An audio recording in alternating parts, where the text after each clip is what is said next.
కేసుల మీద ఎంక్వైరీ జరిగే సమయంలో లొట్టపీస్ కేసులు, పనికిరాని కేసులు, నేను ఇక్కడే ఉంటా, ఇక్కడే నుంచుంటా, విచారణకి ఇక్కడనే రామంటున్నాడు. గతంలో మంత్రిగా పనిచేసిన కేటీఆర్కి అవగాహన లేదా?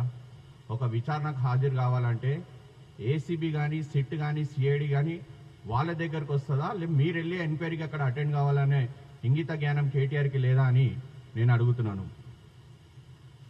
ఓ సన్యాసి కేటీఆర్, ఇప్పటికైనా బక్వాస్, బ్రోకర్, జోకర్ మాటలు మానే. ఎందుకంటే ప్రజలు నిన్ను చూసి అసహించుకుంటున్నారు, నవ్వుకుంటున్నారు నువ్వు చేసే ఆరోపణలు, మాటలు చూసి. ఫస్ట్ మీ చెల్లె బహిరంగంగా మీ కుటుంబం సభ్యుల మీద, మీ మీద అవినీతి ఆరోపణలు చేస్తే దాని మీద స్పందించు, దాని గురించి మాట్లాడు. మీ బావ హరీష్ రావు మీద అవినీతి ఆరోపణలు చేసింది, హ్యాపీరావు, సంతోష్ రావు మీద అవినీతి ఆరోపణలు చేసింది. దాని మీద మాట్లాడకుండా నువ్వు ఈరోజు లొట్టపీస్ కేసా, పనికిరాని కేసా అని దాని మీద కామెంట్స్ చేస్తావు. అసలు బీఆర్ఎస్లోకి ఒక ఫ్యాషన్గా అయిపోయింది. వాళ్ళు పేటెంట్గా ఏం తీసుకున్నారంటే సవాల్ ఇసరడం, పారిపోవడం, ఎంక్వైరీ అనగానే కోర్టుకి పోవడం. ఇది వీళ్ళకు వాళ్ళ సంస్కృతి, సాంప్రదాయం లెక్క బీఆర్ఎస్ పార్టీలో అయిపోయింది. మీరు కేటీఆర్ గారు ఏదైతే అంటున్నారో, రండి నన్ను విచారించండి, లై డిటెక్టర్ పెట్టండి అంటున్నారో, ఫస్ట్ లై డిటెక్టర్ అనేది మీ కుటుంబ సభ్యులందరికీ పెట్టాలి. మీ అయ్యకి పెట్టాలి, మీ చెల్లికి పెట్టాలి, మీ బావకు పెట్టాలి. సంతోష్ రావుకి పెడితే మొత్తం తెలంగాణ ప్రజలందరూ హర్షిస్తారు. ఏ కుంభకోణం జరిగింది, ఎంత అవినీతి జరిగింది అనేది నిజాలు బయటికి వస్తాయి. అదేవిధంగా మీరందరూ చూశారు, ఏదైతే విచారణకు రావాలని ఏసీబీ అడుగుతుంటే నేను రాను, ఇక్కడే ఉంటా అంటున్నాడో. మాకు తెలిసింది ఏంటంటే హెచ్ఎండిఏ ఖాతా నుంచి 45 కోట్లు క్యాబినెట్ అప్రూవల్ లేకుండా ఈ ఫార్ములా రేస్ కంపెనీకి ఇచ్చిన ఘనత కేటీఆర్ది. మరో క్షణము 44 కోట్లు ఎలక్ట్రాల్ బాండ్స్ ద్వారా బీఆర్ఎస్ పార్టీకి అదే కంపెనీ నుంచి రావడం, అది కూడా ఎలక్షన్ కోడ్ ఉన్నప్పుడు ఇది జరిగిందని మాకు ఒక సమాచారం ఉంది. క్యాబినెట్ అప్రూవల్ లేకుండా 45 కోట్లు పంపించడం అనేది ఒక మంత్రిగా పనిచేసిన కేటీఆర్కి, సన్యాసికి అవగాహన ఉందా లేదా అని అడుగుతున్నా. క్యాబినెట్ అప్రూవల్ లేకుండా ఎలక్షన్ కోడ్ ఉండి నిధులు దారి మరలించినావు అంటే మళ్ళీ ఇది నేరం కాదా అని కేటీఆర్కి నేను ఈరోజు సవాల్ ఇస్తున్నాను. ఏసీబీ, సిట్,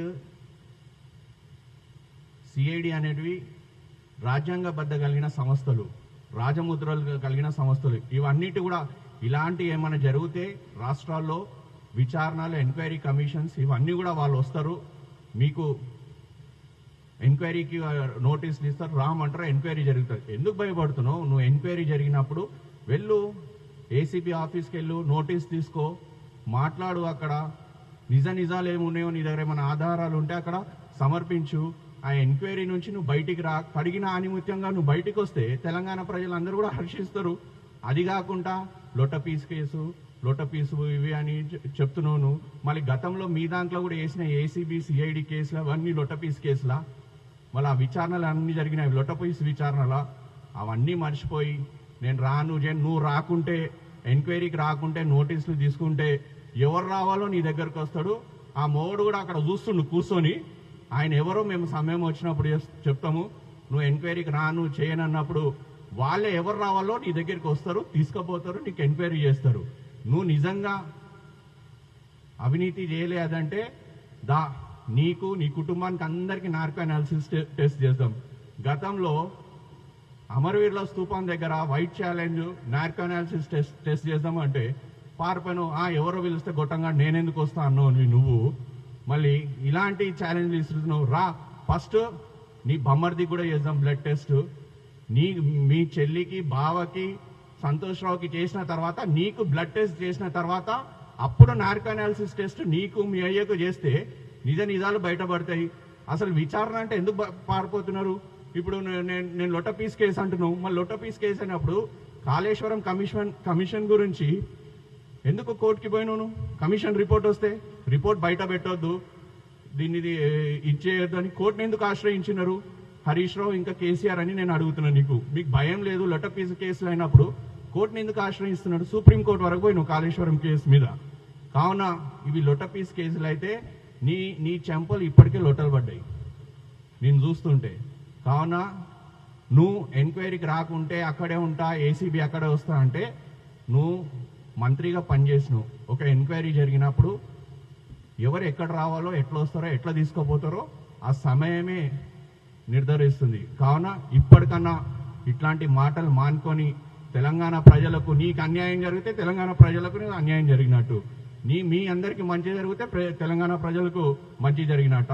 కావున ఇవన్నీ బక్వాస్, బ్రోకర్, జోకర్ మాటలు మానుకొని నిజంగా నువ్వు ఏసీబీ దానికి ఎంక్వైరీకి అటెండ్ అయ్యి కడిగిన అనుమతిగా బయటికి వస్తే తెలంగాణ ప్రజలు దీన్ని హర్షిస్తారు.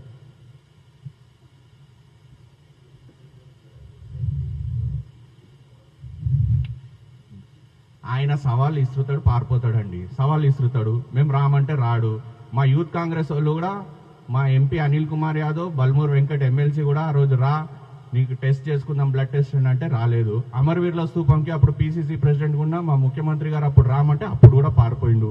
మళ్ళీ నిజంగా మీకు విచారణకు రావాలంటే ఇవన్నీ ఎంక్వైరీలు అంటే కాళేశ్వరం కేసులు ఎందుకు పోయారు? మీరు హైకోర్టుని ఎందుకు ఆశ్రయించారు? మీరు తప్పు చేయనప్పుడు మీరు ఎందుకు కోర్టుని ఆశ్రయిస్తున్నారు? మీరు